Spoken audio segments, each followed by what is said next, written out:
അത് വളരെ പെട്ടെന്ന് മഹദി ഇമാം വെളിവാകും. വളരെ പെട്ടെന്ന് പറഞ്ഞാൽ വളരെ പെട്ടെന്ന് മഹദി ഇമാം വെളിവാകും. ഇറാനിൽ യുദ്ധം പൊട്ടിയാലടാ കഞ്ഞുകുടി മുടങ്ങും. ബ്രോസ്റ്റല്ല, കഞ്ഞു കുടിച്ചൂല. മിഡിൽ ഈസ്റ്റിലെ എല്ലാ പ്രയാസവും അതിന്റെ പറയാൻ കഴിയില്ല. ഇറാനിൽ യുദ്ധം പൊട്ടൂലൻ, പൊട്ടിയിരിക്കും. എന്ന് നിനക്കറിയില്ല. യുദ്ധം ഉണ്ടാവും. ആ യുദ്ധത്തിൽ ഇറാൻ തകരും. ആരെ പറഞ്ഞു? ഞാനാ പറഞ്ഞു. നിങ്ങളോട് ആരെ പറഞ്ഞു? എന്നോട് മുത്തുനബി പറഞ്ഞു. മുത്ത് മുഹമ്മദ് മുസ്തഫ. വർഷങ്ങൾക്ക് മുമ്പ് റഹ്മത്തുള്ള ഖാസിമി ഉസ്താദ് നടത്തിയ ഈ പ്രഭാഷണം, ഇത് ഉസ്താദിൻ്റെ വലിയ കറാമത്തായിട്ടൊന്നുമല്ല. 1400 വർഷങ്ങൾക്ക് മുമ്പ് അള്ളാഹുവിൻ്റെ റസൂൽ പറഞ്ഞ കാര്യങ്ങൾ ബഹുമാനപ്പെട്ട ഉസ്താദ് വ്യക്തമാക്കുമ്പോൾ നാം അത്ഭുതപ്പെടുകയാണ്. ഇത് ജനങ്ങളെ പേടിപ്പിക്കാൻ വേണ്ടി ഒന്നുമല്ല ഈ പ്രസംഗമൊക്കെ നാം കേൾക്കുന്നത്. ലോകം ഭീതിതമായൊരവസ്ഥയിലാണ്. ഇന്ന് ഇറാനും ഇസ്രായേലിൻ്റെ അവസ്ഥ നോക്ക്. വല്ലാത്ത ഒരു പോരാട്ടമാണ് നടന്നുകൊണ്ടിരിക്കുന്നത്. ഇതൊക്കെ നമ്മുടെ ഈമാൻ വർദ്ധിക്കാൻ വേണ്ടിയാണ് എൻ്റെ പ്രിയപ്പെട്ടവരെ. ഇത്തരത്തിലുള്ള പ്രസംഗം നാം കേൾക്കുമ്പോൾ നമ്മുടെ ഈമാൻ വർദ്ധിക്കണം. അതിനു വേണ്ടിയാണ് ഈ പ്രസംഗങ്ങളൊക്കെ. നോക്കൂ, നാം ഈ കാര്യങ്ങൾ പറയുമ്പോൾ, ഈ ഹദീസുകൾ ഇങ്ങനെ തട്ടിച്ച് പറയുമ്പോൾ, നമുക്ക് നമ്മുടെ കൺമുമ്പിൽ 1400 വർഷങ്ങൾക്ക് മുമ്പ് അല്ലാഹുവിൻ്റെ റസൂൽ പറഞ്ഞ കാര്യങ്ങളൊക്കെ നടന്നില്ലേ?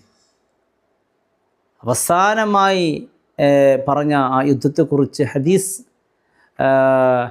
സതുസാലിഹൂന റൂം സുൽഹൻ ആമിന, സുരക്ഷിതമായ ഒരു കരാറിൽ മുസ്ലിമീങ്ങൾ റോമക്കാരും ഏർപ്പെടും. റോമമെന്ന് പറയുമ്പോൾ ഇന്നത്തെ ഈ അമേരിക്ക അടങ്ങുന്ന ആ രാഷ്ട്രങ്ങളും.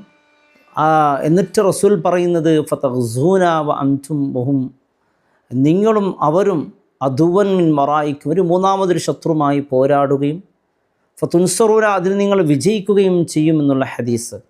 ഫതഗ്നമൂന വ തുസ്ലമൂൻ, നിങ്ങൾ അതിൽ ഒരുപാട് യുദ്ധം മുതലുകൾ ഗനീമത്ത് നിങ്ങൾ നേടും, വലിയ ഒരു വിജയം നിങ്ങൾ നിങ്ങൾ വലിയ സന്തോഷത്തിന് മുസ്ലിമീങ്ങളും ഈ പാശ്ചാത്യൻ രാജ്യവും ഒരുമിച്ച് അവർ വതർജൂന ഹത്ത തൻസിലൂന ബി മർജിഹി ദൂത്തുലൽ, മർജിൻ ദീത്തുലൽ എന്നൊരു സ്ഥലത്ത് അവർ ഒരുമിച്ച് കൂടും, സന്തോഷം പങ്കിടും, അവരുടെ വിജയം ആഘോഷം പങ്കിടും.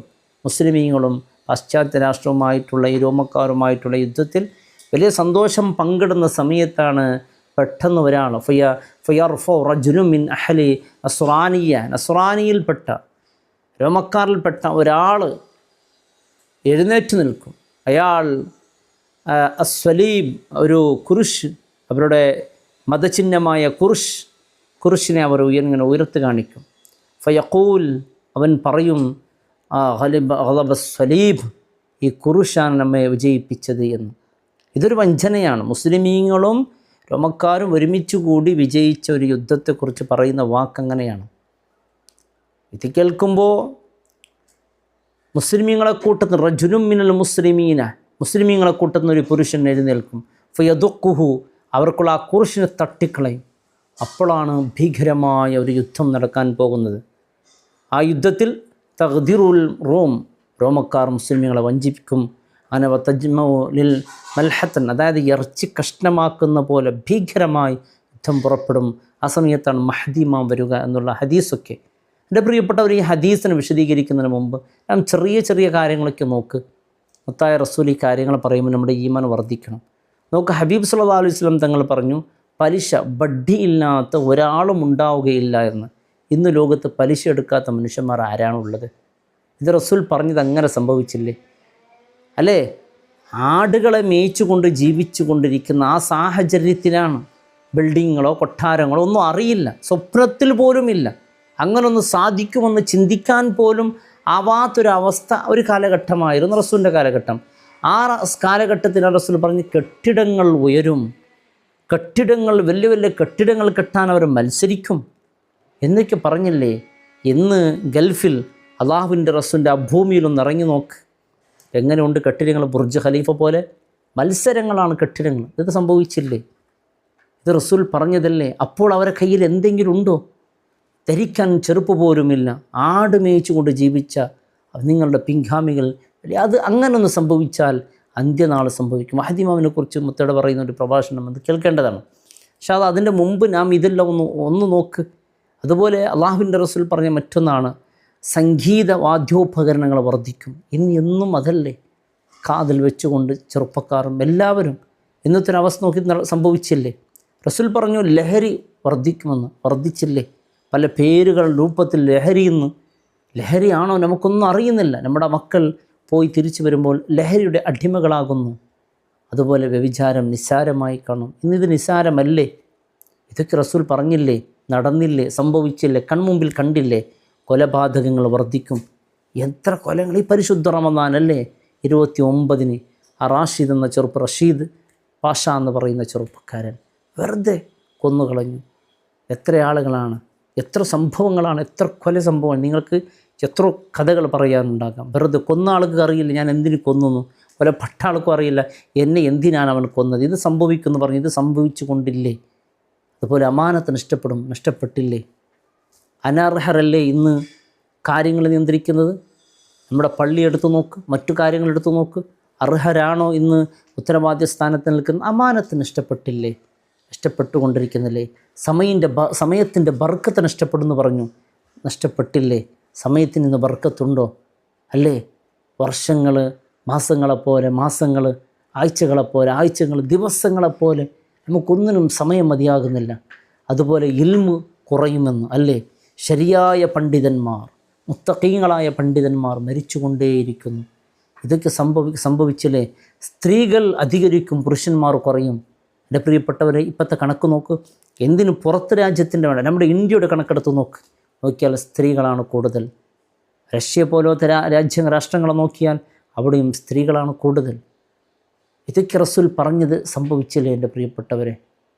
ഹബീബ് എത്ര കാര്യങ്ങൾ വളരെ ഈ പുരുഷന്മാർ കുറയുന്നത് ഒന്ന് യുദ്ധത്തിൽ പുരുഷന്മാർ മരണപ്പെട്ടു പോകുന്നു, അപകടത്തിൽ പുരുഷന്മാർ മരണപ്പെട്ടു പോകുന്നു. സ്ത്രീകളെക്കാൾ ആരോഗ്യം കുറവ് പുരുഷന്മാർക്കാണ്.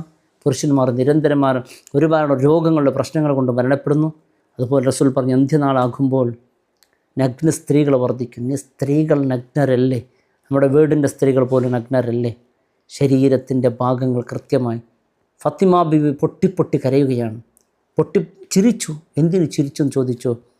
ഞാൻ മരിച്ചാൽ എൻ്റെ കൂടെ ഏറ്റവും പെട്ടെന്ന് ഖബറിലേക്ക് വരുന്നത് ഫാത്തിമ അങ്ങാണ്. പക്ഷേ കരയാൻ തുടങ്ങി. എന്തിനാണ് കരയുന്നത്? മദീനത്തെ മയ്യത്ത് കട്ടിൽ, അത് തുറന്ന കട്ടിലാണ്. അതിലെന്നെ കൊണ്ടുപോകുമ്പോൾ ആരാണ് 100% ഈമാനുള്ള സ്വഹാബത്ത്? എൻ്റെ ശരീരത്തിൻ്റെ ആകൃതി അവർ കാണൂലേ?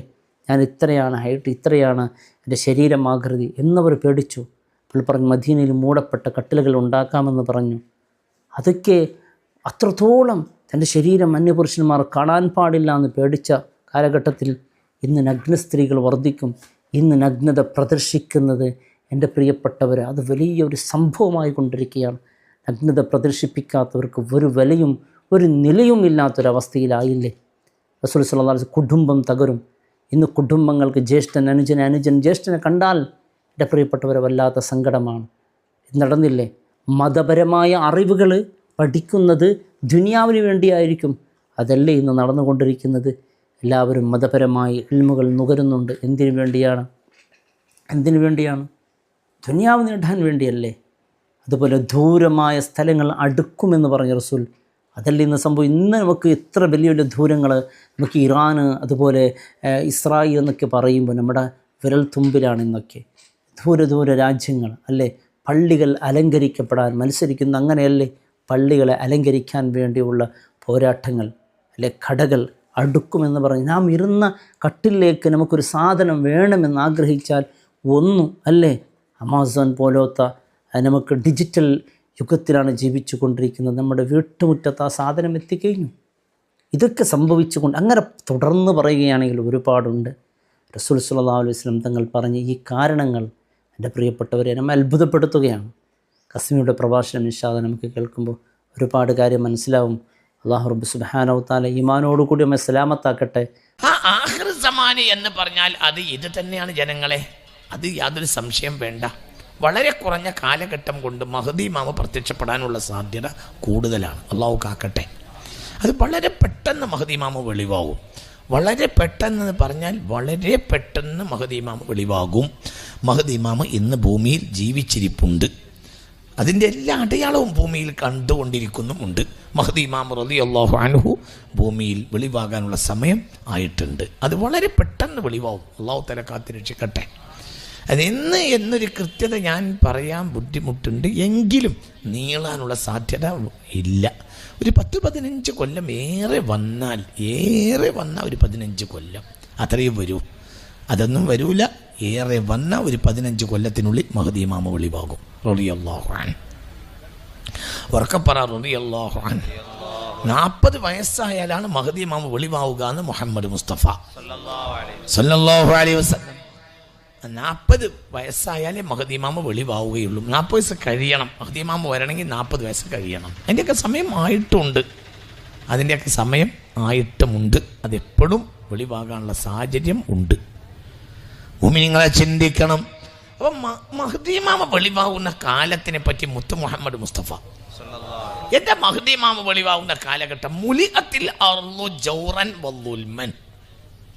ഭൂമിയിൽ നിറയെ അക്രമവും അരാജകത്വവും നിറക്കപ്പെടും. ആ കാലത്താണ് മഹ്ദി ഇമാം വെളിവാവുക എന്ന് മുഹമ്മദ് മുസ്തഫ സിഹാഹു സിത്ത നിറയെ ഈ ഹദീസ് കാണാൻ കഴിയുന്നുണ്ട്. മുലിഅത്തിൽ അർളു ജൗറൻ വളുൽമാ. ഭൂമി നിറയെ എല്ലാ രാജ്യങ്ങളിലും എല്ലാ പ്രദേശങ്ങളിലും എല്ലായിടത്തും നിറക്കപ്പെടും. മുലിഅത്തിൽ അർളു ജൗറൻ വളുൽമാ. എവിടെയും അക്രമം, എവിടെയും പ്രയാസം, എവിടെയും കയ്യേറ്റം, എവിടെയും കൊലപാതകം. യക്സുറുൽ ഹറജു. കൊലപാതകം അധികരിക്കുമെന്ന് മുഹമ്മദ് മുസ്തഫ സല്ലല്ലാഹു അലൈഹി വസല്ലം. എത്രത്തോളം വലിയ കൊലപാതകം മഹ്ദി ഇമാം വരുന്ന കാലത്ത് കൊലപാതകം അധികരിക്കും. മനുഷ്യന്റെ തല വിലയുണ്ടാവില്ല, ഒരു വിലയുണ്ടാവില്ല. മഹ്ദി ഇമാം വരാനായി കഴിഞ്ഞാൽ ആ കാലത്തിന്റെ സ്വഭാവം എന്താ? ഒരു വിലയും മനുഷ്യന്റെ തലക്കുണ്ടാവില്ല. ഭയങ്കര ഭയാനകമായിരിക്കും. ലാ യദ്രിൽ ഖാതിലു ഫീമാ ഖതല വലാ യദ്രിൽ മഖ്തൂലു ഫീമാ ഖുതില. എന്തിനാണ് കൊല്ലുന്നത് എന്ന് കൊല്ലുന്നവൻ അറിയുകയില്ല. എന്തിനാണ് ഞാൻ ഇവനെ കൊല്ലുന്നത് എന്ന് കൊലപാതകയും അറിയുകയില്ല. കൊല്ലുന്നവന് ഞാൻ എന്തിനാ ഇയാളെ കൊല്ലുന്നത് എന്നറിയില്ല. മരിക്കുന്നവന് എന്തിനാണ് എന്നെ കൊല്ലുന്നത് എന്നും അറിയൂല. ഒരാൾ കൊല്ലും. അല്ലാഹു കാക്കട്ടെ. അപ്പോൾ കൊല്ലുന്നവന് ഞാൻ എന്തിനെ കൊല്ലുന്നതെന്ന് അറിയില്ല. അവനോട് കൊല്ലാൻ വേറൊരാളെ ഏൽപ്പിച്ചതായിരിക്കും, അല്ലെങ്കിൽ അത് അവൻ്റെ സംഘടനൻ്റെ തീരുമാനമായിരിക്കും. അല്ലാഹു തആല കാത്തു രക്ഷിക്കട്ടെ. അത് കൊല്ലും. ഞാൻ ഇന്ന വരിയിൽ പാർക്കുന്ന ഇന്നാലിന്ന ആളെ കൊന്നിരിക്കണം എന്ന നിയമം ഉണ്ടാവും. അല്ലാഹു കാക്കട്ടെ. അങ്ങനത്തെ സംഘങ്ങളുണ്ടാവും. കൊലപാതകമൊക്കെ അധികരിക്കും. ഇതൊക്കെ ആര് പറയാണ്? മുത്ത് മുഹമ്മദ് മുസ്തഫ. അള്ളാഹുവേ, ആ അവസ്ഥയെ തൊട്ട് നീ ഞങ്ങളെ കാത്തി രക്ഷിക്കണമേ റബ്ബേ. മനസ്സ് തുറന്ന അമ്മയും പറയും, അള്ളാഹുവേ നീ ഞങ്ങളെ കാക്കണമേ റബ്ബേ. ആ ഭയാനകമായ അവസ്ഥ ഞങ്ങളിൽ വരാതെ നീ ഞങ്ങളെ കാക്കണമേ റബ്ബേ. സകല മനുഷ്യരെയും നീ കാക്കണമേ പടച്ചോനെ, നീ രക്ഷപ്പെടുത്തണമേ റബ്ബേ. ആമീൻ. അവർക്ക് ആമീൻ പറയും. ആമീൻ ആമീൻ ബിറഹ്മതിക യാ അർഹമർ റഹീമീൻ. അപ്പോൾ എന്താ അവസ്ഥ പറയുന്നത്? എന്നാൽ ഹബീബായ നബി പറയാണ്, എന്ത് കൊലപാതകം എന്ന് പറഞ്ഞാൽ എപ്പോഴത്തേക്കും കൊലപാതകമായിരിക്കും. എപ്പോഴത്തേക്കും കൊല നടക്കും. കത്തില് എവിടെയും കൊല തന്നെ. കൊലക്കൊന്നും ഒരു വിലയുണ്ടാവില്ല. ഒരു തേങ്ങ ഇടുന്ന വില പോലും ഒരു തല കൊയ്തെടുക്കാൻ ഉണ്ടാവില്ല. അതാണ് ആ കാലഘട്ടം. അങ്ങനെ അങ്ങോട്ട് നിറയും. എല്ലാ നാട്ടിലും കൊള്ളിവെപ്പ്, കൊലപാതകം ഇത് തന്നെ. ഇതെവിടെയും ഇങ്ങോട്ട് അധികരിക്കും എന്ന് മുഹമ്മദ് മുസ്തഫ. എന്തിനാ ഒരാളെ കൊല്ലുന്നവന് പോലും അറിയില്ല എന്തിനാ ഞാൻ ഇയാളെ കൊല്ലുന്നത്, അതും അറിയൂല. അതെന്തോ തീരുമാനമായിരിക്കും. അപ്പോൾ അവന് അതിൻ്റെ ഒരാളായിരിക്കും. അപ്പോൾ അവനോട് ആ തീരുമാനം പറഞ്ഞിട്ടുണ്ടാവും. ഒരു ദയ, മനുഷ്യൻ്റെ മനസ്സിൽ ദയ ഉണ്ടാവുകയില്ല. 4 കാര്യം അന്ന് ഉയർത്തപ്പെട്ടു പോകുമെന്ന് മുഹമ്മദ് മുസ്തഫ. മഹ്ദി ഇമാമൊക്കെ വരാനായി കഴിഞ്ഞാൽ പിന്നെ ദജ്ജാലും ആയല്ലോ. അപ്പോൾ പിന്നെ 4 കാര്യം ഉയർത്തപ്പെട്ടു പോകും. ഏതാ ഈ 4 കാര്യം? ഒന്ന്, തുർഫഉൽ ബറക്കത്ത് മിനൽ അർളി. ഭൂമിയിൽ ബർക്കത്ത് ഉണ്ടാവില്ല. അല്ലാഹു കാക്കട്ടെ. ബർക്കത്ത് എന്ന സാധനം ഉണ്ടാവുകയില്ല. നിങ്ങൾ ചിന്തിക്ക്, വെള്ളമില്ലാത്ത എത്ര നാടുണ്ട് ഇപ്പോൾ തന്നെ നമ്മളെ നാട്ടിൽ. എന്നാൽ ഈ കൊല്ലം പെയ്ത മഴ എത്ര മഴ പോലെ മഴ എന്നാ പെയ്തത്? തോട്ടിൽ വെള്ളമില്ല, കുളത്തിൽ വെള്ളമില്ല. തമിഴ്നാട്, കേരളം, കർണാടക വെള്ളപ്പൊക്കത്തിൽ മുങ്ങി. എന്നാൽ ഈ കൊല്ലം ഉണ്ടായ വെള്ളപ്പൊക്കെ എത്രയാണ് നിങ്ങൾ ചിന്തിച്ചോക്ക്. എന്തായിരുന്നു വെള്ളം? പക്ഷെ ഭൂമിയിൽ ബറക്കത്തില്ല.